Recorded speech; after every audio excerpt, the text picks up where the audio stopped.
Bonjour tout le monde, moi c'est Ange Cassandra Tazong, j'espère que vous allez bien. Moi je vais super bien, merci. Je ferai comme si vous l'aviez demandé. Donc aujourd'hui je vais vous présenter mon récit, un récit qui s'appelle Pourquoi je meurs tout le temps, publié en mars 2009, écrite par Anaïs Erel. Dans le fond, c'est un récit qui parle de l'autrice, bien évidemment, de l'autrice qui raconte son expérience dans la rue en tant qu'une personne qui a vécu dans la rue, dans son errance, dans, dans sa révolte contre la société, contre la loi et l'autorité, parce que c'était une jeune fille, en fait, qui essayait tout son possible de fuir la société. Donc, pour faire court, dans le fond, c'est de ça que le livre parle, vraiment de l'expérience, de l'errance et de la révolte de Anaïs Erel. Donc, dans ce récit, Anaïs Erel veut nous faire comprendre que malgré cette société cruelle et injuste, la vie vaut quand même la peine d'être vécue. À la fin, là, elle dit, ça vaudra toujours la peine de se bouger, qu'il faut forcément changer tout ça. C'est exactement ce qu'elle dit à la fin du livre, à la page 139 ou 140, quelque chose comme ça. Donc, c'est ça qu'elle veut nous faire comprendre. Et tout au long de ce livre, on peut voir que Anaïs est très, très oppressée par la société. Et on voit vraiment son envie de fuir la société. Et donc, elle va faire plusieurs voyages. Elle va quitter de Montréal à Vancouver, de Vancouver à l'île de Vancouver, De l'île de Vancouver, elle va retourner à Vancouver. Puis, non, en fait, elle va retourner à Montréal. Et puis, de Montréal, elle va aller en France. Puis de France, elle va aller en Espagne. Donc, c'est vraiment tout un voyage qu'elle va faire, tout dans le but de fuir la société et de trouver un sens à sa vie. Fait que c'est ça le but de sa vie, en fait. C'est ça le but qu'elle cherchait dans le récit. Donc, on voit que Anaïs se sent beaucoup oppressée. Elle, elle se sent seule, malgré malgré ses amis à Montréal, qu'elle aime beaucoup par exemple, elle les aime beaucoup, mais malgré leur présence, elle sent toujours qu'il manque quelque chose, que sa vie n'a pas de sens. Fait que c'est pour ça qu'elle décide de quitter Montréal pour aller à Vancouver. Puis une fois à Vancouver, là-bas, ça ne change pas grand-chose. Elle est toujours angoissée, stressée. On voit ici à la page 52, sauf que là, c'est à son retour à Montréal.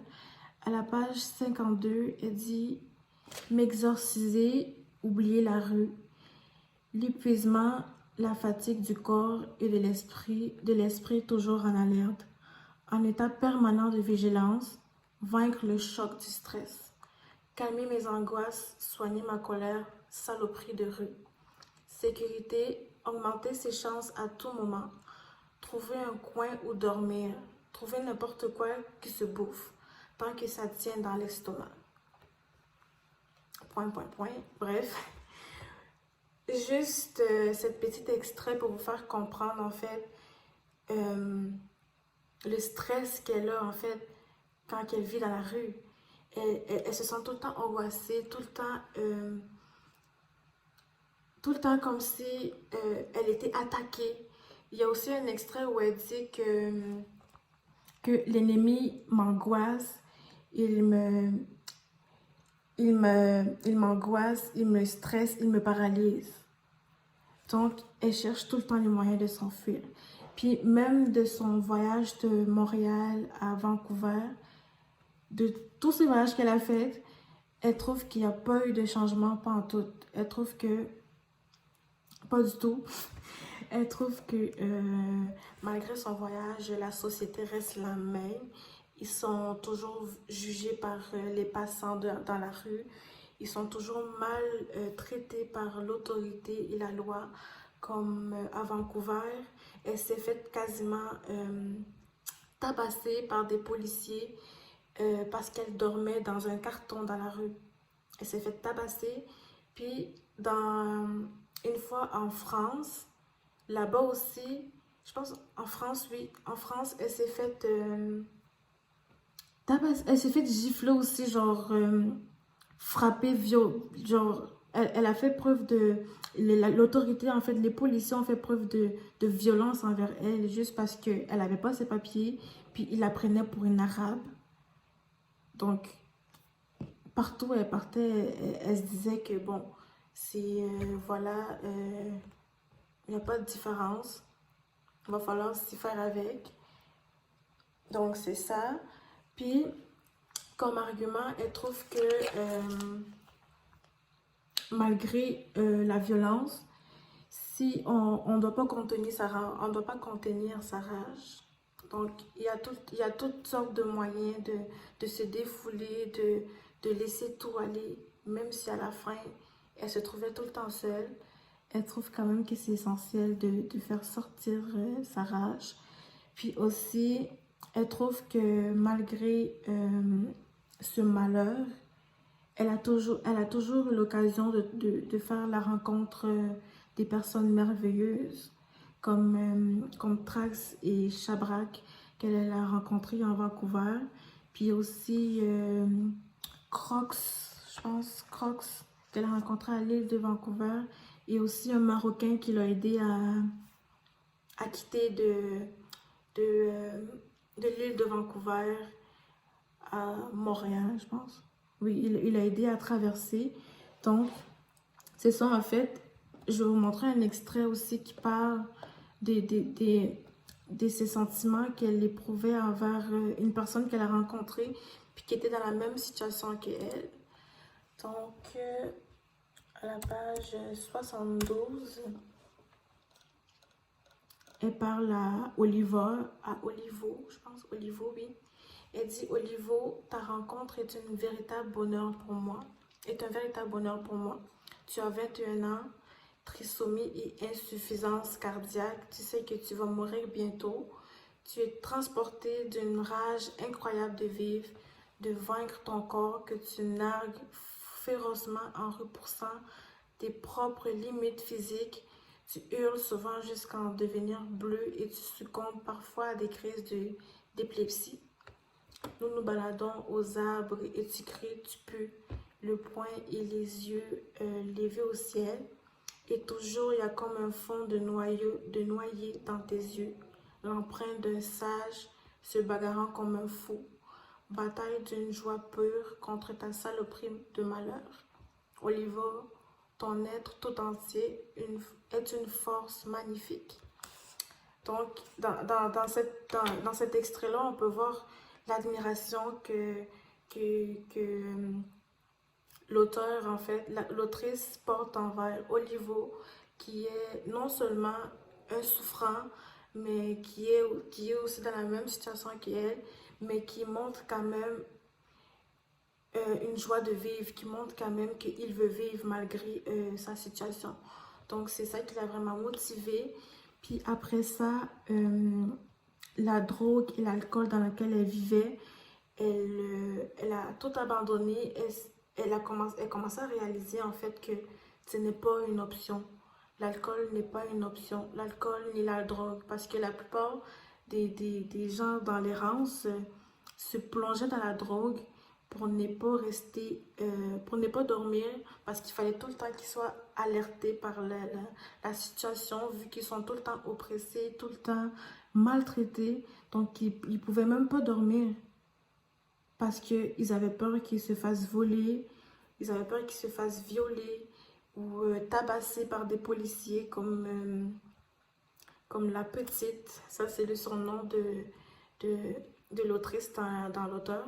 Dans le livre, excusez. Donc, ils ont tous peur ils sont tout le temps sur les gardes, en fait, dans la rue. Donc, c'est ça, fait que c'est pour ça c'est ça qui fait en sorte qu'ils sont tout le temps drogués. Puis, ils trouvent aussi que c'est un moyen pour eux de noyer leurs sentiments, leur tristesse et leur désespoir. Donc, finalement, elle s'est trouvée une raison de ne plus être dans cette situation-là, de ne plus rester dans la drogue, de ne plus dépendre de cela. Donc, oui. Et aussi, oui, comme information, comme je l'ai dit tantôt, elle nous a parlé d'un policier des policiers, en fait, qui font tout le temps, qui maltraitent tout le temps les gens dans la rue. Pas juste les policiers, les passants aussi. Ils disent des affaires comme, oh, allez à l'école, arrêtez de vagabonder partout. Ou des affaires comme, allez vous trouver une job.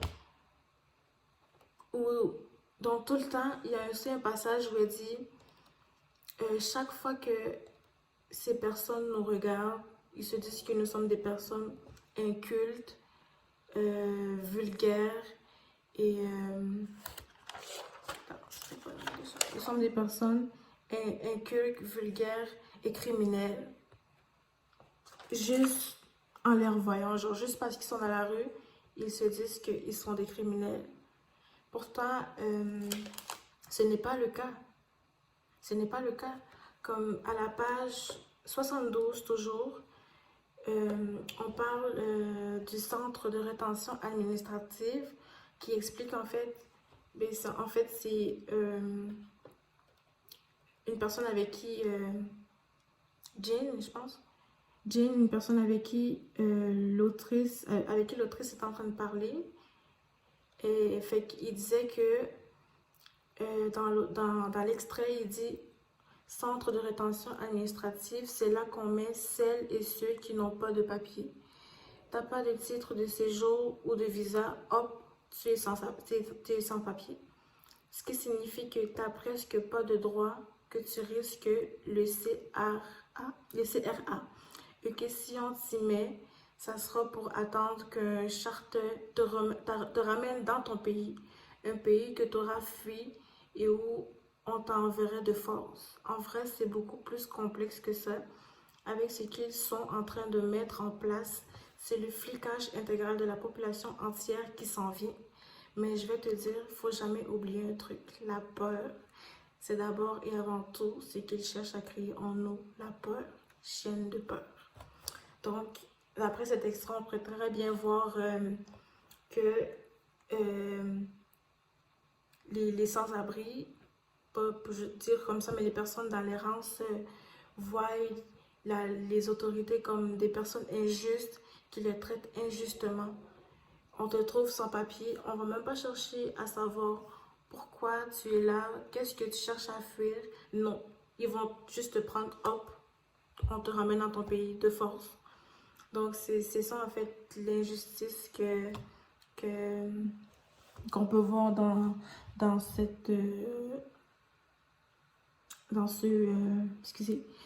récit.